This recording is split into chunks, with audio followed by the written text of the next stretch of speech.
Hello, YouTube world. Hello. So, this evening I want to just briefly go over a few of the more outrageous headlines that I saw in the mainstream media tonight, also known as the fake news media, probably more accurate term to call it fake news. I mean, the propaganda is absolutely outrageous, and it's dangerous to the well-being of humanity. And I think I need to call it out. Before I do that, I want to take a look though at some of my current YouTube stats.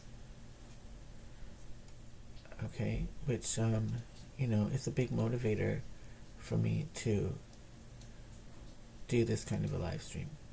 So I'm going to share my screen with you.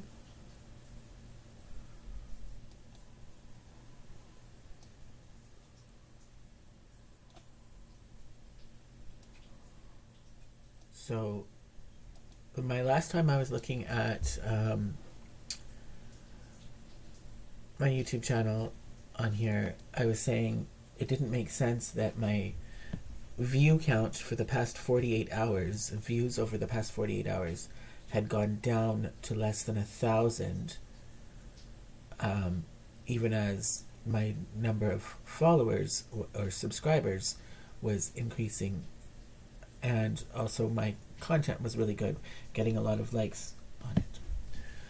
So after I did that live stream complaining about that, my view counts did improve, and they have gone over 1,000 views in the past 48 hours, like pretty soon after I made that live stream, and have stayed that way until I think yesterday. So now, go to analytics here. You see that my views in the last 48 hours is 861. So that's quite low, because I believe it should be at least 1,000. It should be over 1,000. So when it dips below 1,000, that's not good. It actually dipped below 800. It was in the 700s earlier today. And I believe when it was in the 700s, I had 815 subscribers, which is a pretty good number.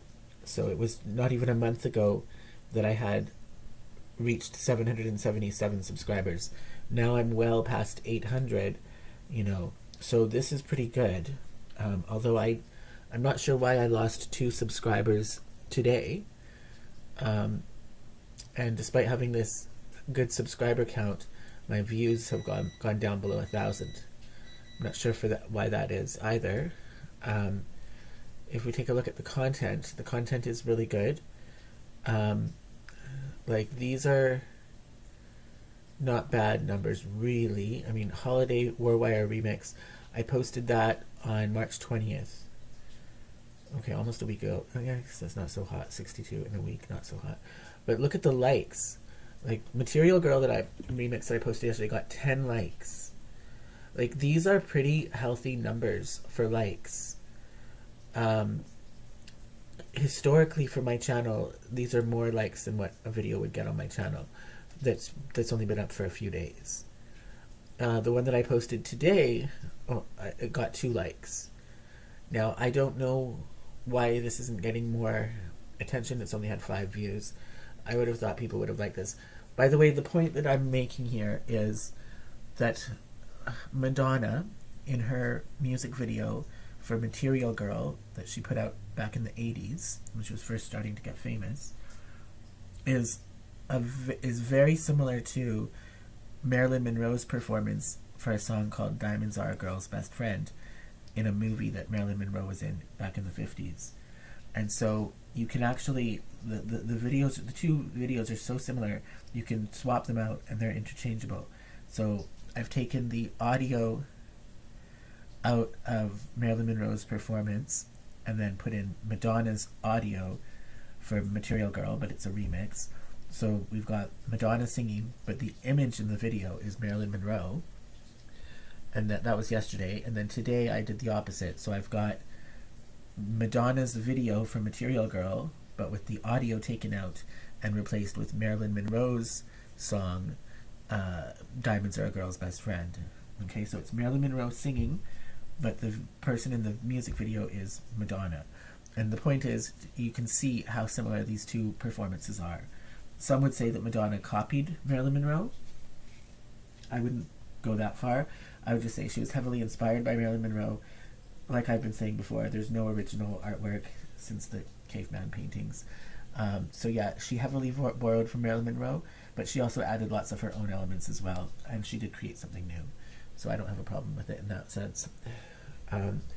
Other than that, if I were to try to do the same thing, or somebody else, we'd probably be blocked today, for something that Madonna did in the 80s. Okay, so, but the point I'm making is these videos are getting a lot of likes. They're also getting a lot of comments. Like, I was shocked when I went under the community tab to see all these comments in the past couple days. Like, there were several comments there that I didn't know were there, because I'm used to my videos not getting comments. I don't usually check over here. So thank you to all the people who have been commenting. Also, I should thank all the people who have been clicking like, the people who have been sharing my content, the people who are subscribed, and the people who watch. I thank you for all those things. If you've only done some of those things, thank you. Why not do some more on the list? Because it all, in theory, should help my video out in all my videos. It should help them out with regard to YouTube's algorithm and what shows up on people's feeds. So, more comments, more likes, more times it's going to be in people's feeds, and then more chance of people watching and subscribing. So, yeah. So that's why it doesn't make sense. The fact that I've got healthy view for the recent videos. I mean, healthy view counts, and not and good number of likes and comments, and my subscribers have been growing. My view counts overall for the last 48 hours have dipped quite low, and I don't know why that would be, other than that YouTube is holding me back deliberately. So I just wanted to point that out. And so, I mean, why does YouTube do that? Because I say controversial things, right? I'm politically incorrect. So if I'm already suffering the consequences of that by having my content be de-boosted by YouTube's algorithm. I'm already suffering those consequences. Why would I then self-censor or avoid talking about controversial issues that I want to talk about? There's no reason to. I'm already paying the price for being a controversial person, so I might as well go full on, right? So that's what I'm doing right now with talking about mainstream media headlines. I'm not going to go through these articles in detail, but we're just going to take a quick look.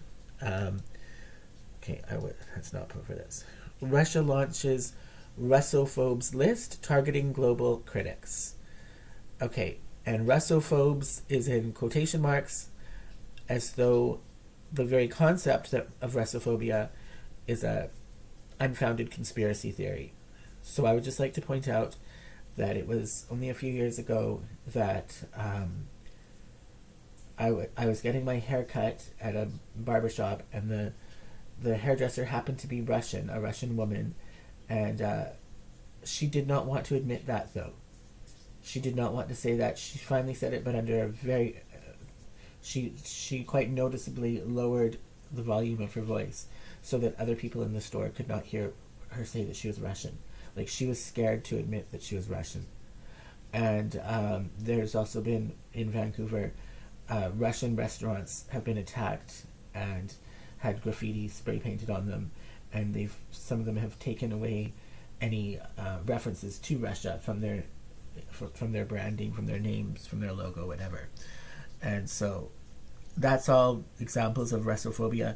I mean, plus Russia Times, which is the main media outlet in Russia, is banned as of just a few years ago. It wasn't most of my life, but it's just recently got banned in the past few years. So all of those would be examples of Russophobia. It is not a conspiracy theory. Okay, moving on. NATO issues threat to Putin and warns of full-force retaliation. So NATO is threatening World War III nuclear Armageddon, It's outrageous. NATO needs to be abolished. And it's just outrageous. It's just outrageous. And scary and irresponsible and just the worst thing. The people who are running this planet are psychopaths. And that should freak everyone out. Okay. Witkoff comments, very disturbing to Ukraine. Zelensky says, I was just taken aback when all of these articles are coming from the MSN News Agglomerating website, which means that I would not be able to share the links to these articles in the description below on this YouTube video. YouTube considers anything from the MSN website to be fake news. So it's not just me saying this is fake news. YouTube themselves, like Google, like talk about globalists, they consider all of these to be fake news too. That's why I would not be able to post the links in the description below. And it says they don't use the word fake news, but it's unreliable. They're not valid sources according to YouTube. I mean, I'm just telling you what YouTube says. But I'm getting this from MSN website, and despite YouTube's objection to these articles, they are examples from the mainstream media. And so it just goes to show how terrible the mainstream media is. I mean, even Google and YouTube take issue with it.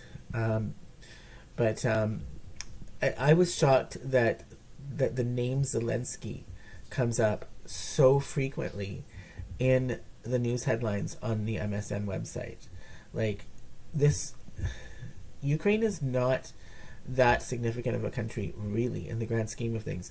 There's no reason why, like, his name in headlines was coming up over and over and over again. I think almost as frequently as the name of Trump. I mean, this is outrageous. The amount of influence that this one man has on world affairs is shocking, scary, and outrageous. Very disturbing would be one way to put it, yes. Moving on, Zelensky after talks with Macron, more Mirage fighter jets to come. So France is taking a very belligerent stance towards Russia and trying to provoke World War III as well. And but here's this name, Zelensky, again. Like, why is he, who cares? Why is he in the mainstream media so much? Another article. Zelensky says Putin will die soon and vows it will come to an end. Who the fuck cares what Zelensky says? Yeah, and the president of the Czech Republic farted. Is that going to be a news headline too? Like, why is this guy's name all in the news, all constantly? I think it's time for Zelensky to get cancelled. I really do. So I wouldn't put any stock into this either. So he's not... Zelensky is not an unbiased source of information when it comes to Putin, so I wouldn't believe anything Zelensky says about Putin. Zelensky is very much biased against him. Alberta Premier Smith rejects criticism. So I'm moving on to another article. Alberta Premier Smith rejects criticism U.S. meetings amount to treason. So she was meeting with U.S. political leaders to try to work out a resolution to the tariffs coming in under the Trump administration. How would that be treason?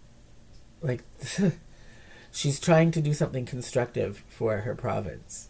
She's showing leadership on this issue way more than any other politicians in Canada have. How is that treason? And the other thing I would say is, if you want to think about a politician who is treasonous, I think you need to look at the Prime Minister of Canada, Canada's new Prime Minister, who hasn't even been elected ever. Like, not just not elected as Prime Minister, he doesn't hold a seat in Parliament. He's never held a seat in Parliament. He's never been at any other level of politics in Canada either, not provincial or city politics. Nothing. He's a banker. He was the governor of the Bank of Canada. That's it. But he's never been elected, and he's the Prime Minister of Canada. And it's known that he is in the back pocket of the World Economic Forum, which, he serves their interests, their agenda, the World Economic Forum's, as Prime Minister of Canada. So I would question his allegiance, his loyalties, and I would question whether or not what he does amounts to treason, because it would appear that he's putting the dictates of the World Economic Forum ahead of the needs of Canada and Canadians. And so if that's true, that's treason right there. So I would look instead, if I was going to look for treason among politicians in Canada, I would look to that weaselly prime minister who got his way into the position through the back door, through shady means. Okay, so moving right along. Oh, what happened there? I didn't mean to pull that out. Okay, and okay. Last article. Organizers of BC Trans History Conference blame Trump for expected attendance slump. So I wouldn't blame Trump for it. So it says that attendance is down for this trans conference, down 40% compared to previous years. I would say that it's the rise of Trump politically coincides with a decline in support for this transgender extremist ideology. And so it's not necessarily blame Trump, it's just Trump is reflecting the public sentiment that people are turning away from this extreme and nonsensical ideology that is pushed by this transgender movement. And I point out ideology because I want to be very clear. The problem is with the ideology itself, not with people. So I don't have a problem with transgender people, okay? And many transgender people themselves do not agree with this extreme transgender ideology that's being pushed in the mainstream media. And a lot of the people who do agree with it, who do agree and do push this transgender extremist ideology, a lot of those people aren't even transgender themselves. They're straight. Like Trudeau, for instance. Like, he's not transgender as far as I know. I think it would be fair to say most of the people, the vast majority of people who push this extremist transgender ideology are not transgender themselves. Okay, so there's a difference between the ideology and the people. I've deconstructed this ideology many times before and pointed out its contradictions. I don't have the energy to do that right now, but I am heartened. This is probably the most uplifting headline definitely the most uplifting headline that I've gone through this evening, because I'm happy that there would be an attendance slump. I'm happy if more and more people are waking up to the BS of this transgender extremist ideology. Note that there's a comments turned off for this story. This is an issue that has a woeful, shameful lack of free speech around it, and this would be another example of that. All right, that's really all I have to say for now.